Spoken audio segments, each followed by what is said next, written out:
Hi, I'm Miles and I'm here at Studio Fabricana.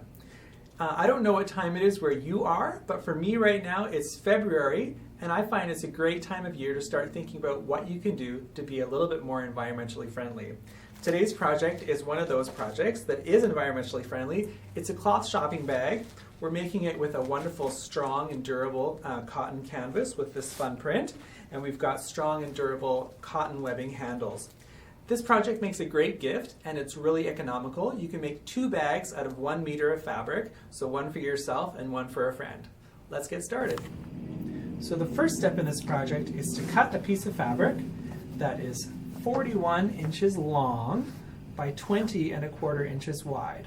And what we want to do next is to use a ruler on the short ends to mark 2-inch hems.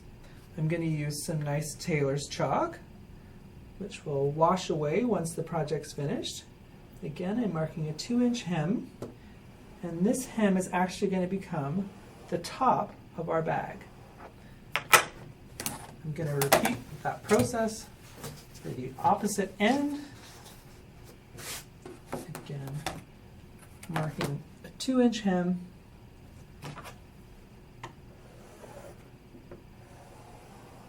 There we are.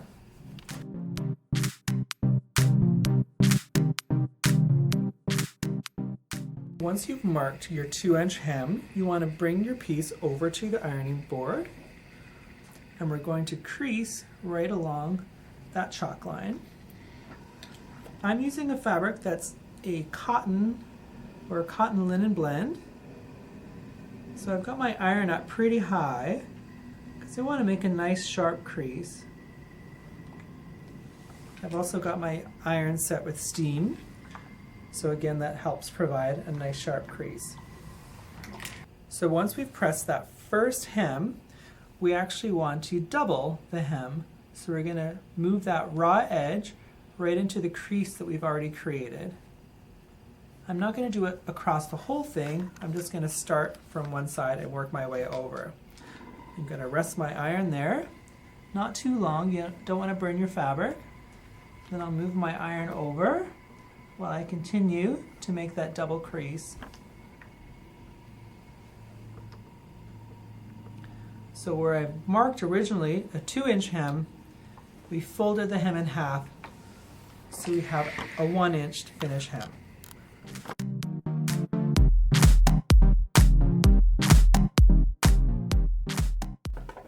So once you've got your hem pressed in place and you put pins in to secure your hem, you're going to start sewing along that folded edge. Not too close that you're going to go over the edge, but just pretty close. I'm actually lining up that folded edge with about 1/8 inch over from the needle. I'm going to back stitch as I start. And I'm going to continue sewing close to that folded edge, and this is securing my hem in place.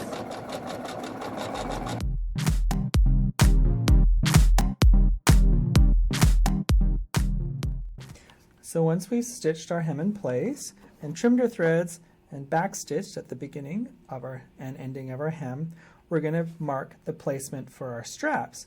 The easiest way to do that is to fold our hemmed edge in half. We're going to mark that halfway point with a pin and open it up again. And on the inside of the bag, on the wrong side of the fabric, we're going to make a mark 2 inches over from our pin, and then another mark 1 inch over from that, because the strapping that we're using is 1 inch wide. We're going to do the same thing on the other side of our pin. Again, 2 inches over from the pin, and then 1 more inch over from that to make room for our 1 inch wide strap. Once we have the markings for our straps, we're going to take our strap. The measurement will be included in the accompanying article. We're going to line one of them, going to line it up here, about halfway from one fold to the other, about 1/2 inch. We can pin it in place, and then keeping the strap so it's not getting twisted, we're going to loop it around to the other side. Again, the same placement, so the raw edge is about halfway down the hem, and we're going to pin that one in place. Then we're going to go over to the sewing machine. So once we've got our webbing in place, we're going to go to the sewing machine, and we're going to stitch it all the way across. We're going to try and line up our stitching with the original stitching that we did on the hem. So you can kind of line up your needle with that stitching. We're going to start with a back stitch. We're going to stitch all the way across the webbing. We're going to back stitch again. And then back stitch all the way across the webbing so it's nice and secure.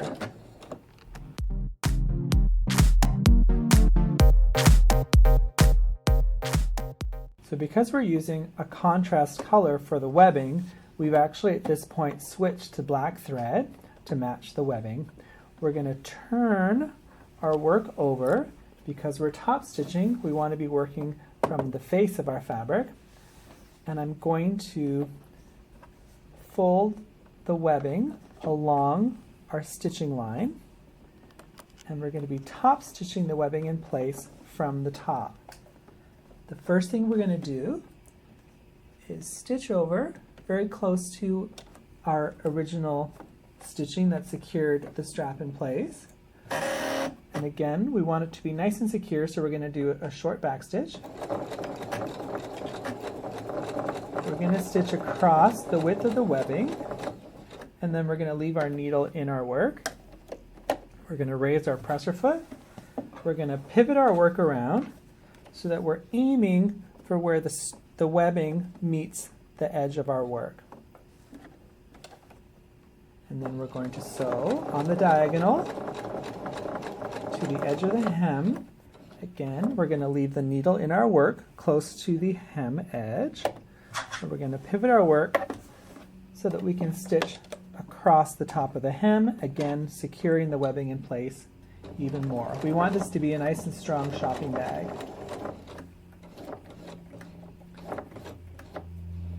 Again, with our needle in our work, we're going to now pivot our work again and sew on the diagonal right back to where we started.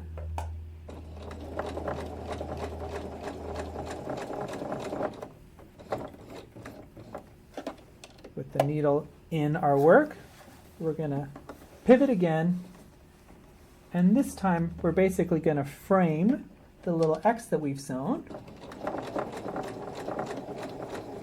with a box. I'm going to go stitch across the top again.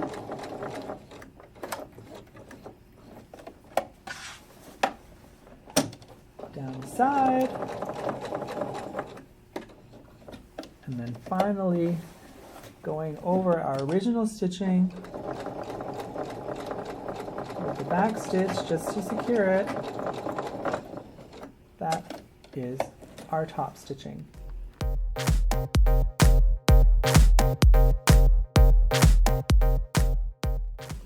So once we have all 4 pieces of the top stitching done on both edges of our hem, so we've got 2 straps for our bag, we're ready to sew the side seams.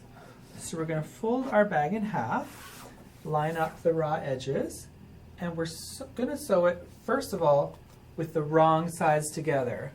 We're going to do a French seam to make the seam nice and secure, and also give it a nice clean finish on the inside. You can pin the raw edges together along the side seams, and then we will be ready to go back to the sewing machine. So because we're finished sewing the webbing, we switched back to thread that matches our fabric. And the first thing we're going to do with the wrong sides together is we're going to sew a 1/4 inch seam allowance. That's about 6 millimeters. We're going to do a back stitch where we start.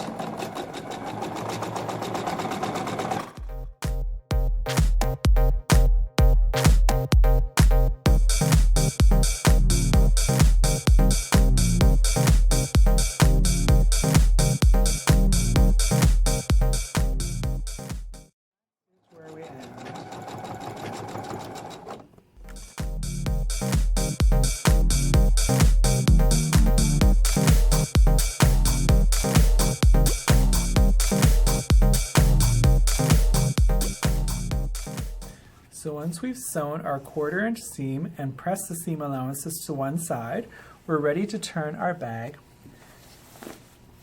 to the right sides together, wrong side out. We pressed it to make it much easier to turn inside out. And then we're going to go back to the sewing machine and sew a 3/8 of an inch seam allowance on the sides of our bag. So we're back at the sewing machine. We've turned our bag right sides together, and we're going to sew a 3/8 of an inch seam allowance. Again, we're going to backstitch at the start of our seam.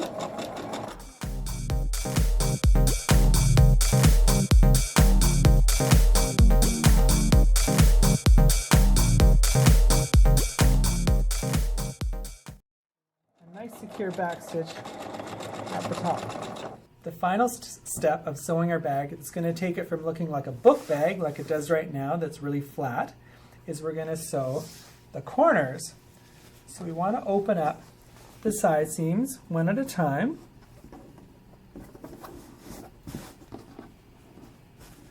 So that the corner sits like that. You want to make sure it's nice and open at the bottom there, and your seam is laying flat. Now we want a bag with a 7-inch depth.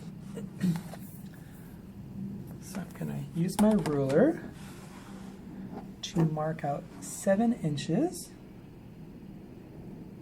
So we should have 3.5 inches along our side seam, and then 7 inches across where we're going to be stitching.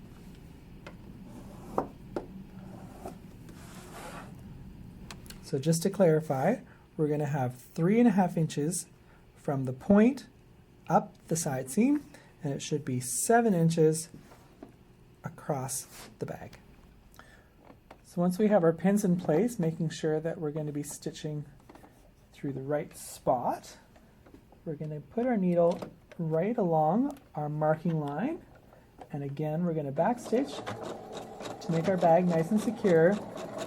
We're going to continue sewing along our marked line, making sure that your seam is laying nice and flat. We're going to backstitch at the end of that marked line. So once you've finished sewing your corners, it's time to turn the bag inside out.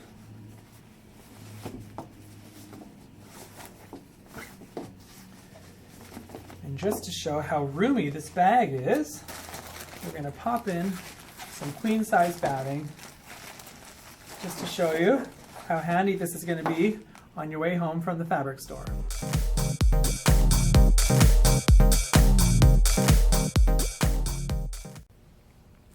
Thanks so much for joining us here today at Studio Fabricana, making a great environmentally friendly shopping bag. The bag's all done. I'm ready to go shopping. See you soon.